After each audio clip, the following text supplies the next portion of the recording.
बिस्मिल्लाहिर्रहमानिर्रहीम। अगर किसी शख्स को तुमुड़ी, जिसको बिड़ भी कहते हैं, अगर काट ले तो दर्द को फौरी ख़त्म करने के लिए आप ये वजीफ़ा कर सकते हैं। हमारे प्यारे नबी सल्लल्लाहु अलैहि वसल्लम को जब किसी बिच्छू ने काटा तो आपने ये वजीफ़ा किया। आप इस वजीफ़े को करके दर्द को फौरी ख़त्म कर सकते हैं और सूजन भी नहीं होगी। जहाँ पर तुमुड़ी ने काटा है, आप 3 मरतबा सूरत फातिहा पढ़कर उस पर जगह पर दम करें जहाँ तुमुड़ी ने काटा है, तो इंशाअल्लाह ताला दर्द फौरी ख़त्म हो जाएगा और सूजन भी नहीं होगी। अगर 1 मरतबा करने से दर्द थोड़ा कम हो तो आप इसी तरीके से दोबारा कर सकते हैं, तो इंशाअल्लाह ताला दर्द फौरी ख़त्म हो जाएगा।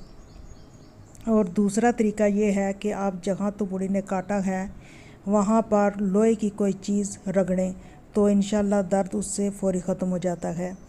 और इसके अलावा अगर तेल मट्टी का हो तो वो भी उस जगह पर, अगर जहाँ तुमुड़ी ने काटा है वहाँ पर लगा दें तो दर्द फौरी ख़त्म हो जाएगा और सूजन भी नहीं होगी।